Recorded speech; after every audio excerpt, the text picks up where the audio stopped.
Deputy Brajesh Pathak की press conference, BJP office में press conference. Congress के इतिहास रहा है कि उन्होंने भारत को खंडित करने वालों का साथ दिया। सरदार वल्लभ भाई पटेल और पंडित श्यामा प्रसाद मुखर्जी की परिकल्पना को कमजोर किया और अलगाववादी सोच के साथ खड़े रहने का काम किया है। बीजेपी के सरदार वल्लभ भाई पटेल और श्यामा प्रसाद मुखर्जी की परिकल्पना को देश में बढ़ावा दिया। बीजेपी ने तय किया कि हम लोगों के बीच जाकर राहुल गांधी यात्रा की असलियत बताएंगे। उनकी यात्रा यूपी छू कर जा रही है, वो यूपी से किनारे किनारे निकल रहे। इस बार भी उन्होंने यूपी को धोखा दिया। केरल से चुनाव लड़कर वे और उनके पिता जो भारत तोड़ने की बात करते थे, टुकड़े टुकड़े गैंग का समर्थन करते थे। कांग्रेस ने देश में इमरजेंसी लागू करके उन्हें प्रताड़ित किया। यूपी के लोगों ने कांग्रेस को नकार दिया है, इसलिए वो सांकेतिक यात्रा निकाल रहे हैं। अमेठी को लोगों को राहुल गांधी ने ठुकराया। कांग्रेस पार्टी ने देश की जनता को प्रताड़ित किया और अपने सहयोगियों का शोषण किया है। ये भारत जोड़ो नहीं बल्कि परिवार जोड़ो यात्रा है। यूपी के लोगों ने कांग्रेस को नकार दिया, इसलिए तो सांकेतिक यात्रा निकाल रहे हैं। अमेठी के लोगों को राहुल गांधी ने ठुकराया है। क्या राहुल गांधी ने इमरजेंसी की कभी माफी मांगी?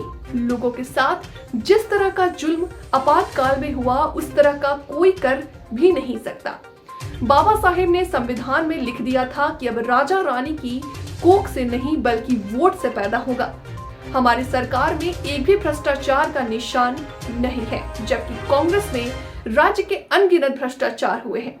आज हम वैक्सीनेटेड हैं और कोरोना से जंग जीत चुके हैं, लेकिन वही चाइना अभी भी कोरोना से जूझ रहा है, अभी भी कोरोना का जूझ रहा। कांग्रेस की यात्रा में कौन कौन शामिल है, ये आप लोग देख रहे हैं। आजकल गुरु के समर्थक जुड़ रहे हैं, भारत को तोड़ने वाले यात्रा में शामिल हो रहे हैं। कांग्रेस पार्टी की भारत जोड़ो यात्रा एक फ्लॉप शो है। वर्ष 2023 में भारतीय जनता पार्टी के प्रदेश मुख्यालय में प्रेस कॉन्फ्रेंस में आप सबका हृदय से स्वागत भी करता हूं और आभार भी प्रकट करता हूं, क्योंकि सर्दी में पारा आज बहुत नीचे है और ठंडी हवाएं भी चल रही हैं। आप सब लोग अपने अपने ऑफिस से घरों से निकल करके इस सर्दी के मौसम में हमारे साथ आए हैं, इसलिए मैं आप सबका हृदय से आभार प्रकट करता हूँ। आवश्यक इसलिए था क्योंकि दिन भर ढेर सारे सवाल मीडिया कर्मी हमसे पूछ रहे थे, तो भारतीय जनता पार्टी में तय हुआ कि हम मीडिया में जाकर के प्रदेश के लोगों को सच्चाई बताएं कि किस ढंग से राहुल गांधी की जो यात्रा उत्तर प्रदेश में आज प्रवेश की, उस पर सवाल पूछे जा रहे थे।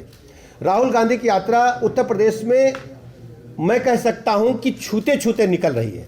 उत्तर प्रदेश में आने की उन्होंने उत्तर प्रदेश की जनता से दुराव होने के कारण, क्योंकि उत्तर प्रदेश को छोड़ करके वो लोकसभा के आम चुनाव में केरल चले गए थे, तो उन्होंने उत्तर प्रदेश की जनता को इस बार भी निराश किया है।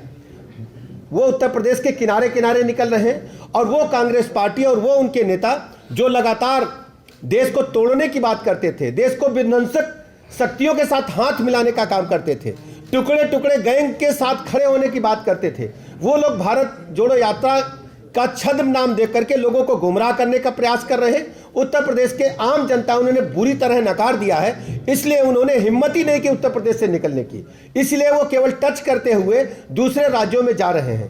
मैं उत्तर प्रदेश की आम जनता को बहुत बहुत अभिनंदन करता हूं, आभार प्रकट करता हूं कि उनकी सच्चाई को जिस ढंग से उत्तर प्रदेश की जनता ने समझा है, परखा है। अगर वास्तव में भारत माता के प्रति समर्पित भाव से काम करते होते तो आप सोचो जो उनकी यात्रा निकली है, उस यात्रा में कौन कौन शामिल हुआ, क्या आप लोगों की नजर है क्या? मैं देख रहा था फुटेज। अफजल गुरु की फांसी का विरोध किसने किया था आप जानते हैं? एएस दौलत रा के पूर्व अधिकारी हैं।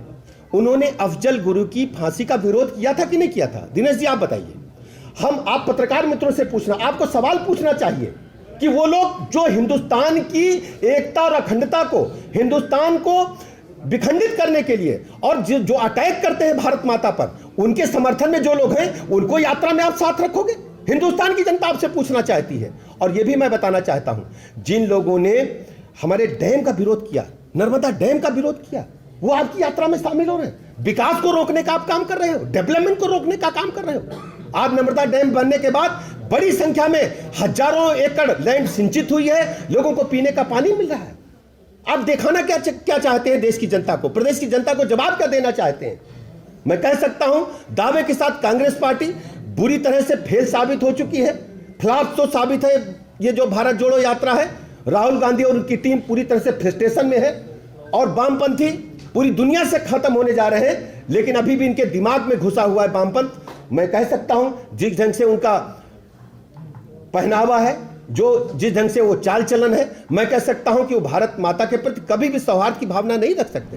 फिलहाल वक्त हो चला एक छोटे से ब्रेक का, जल्द हाजिर होंगे ब्रेक के बाद। तब तक के लिए आप बने रहे हमारे साथ। मुझे दीजिए इजाजत, नमस्कार।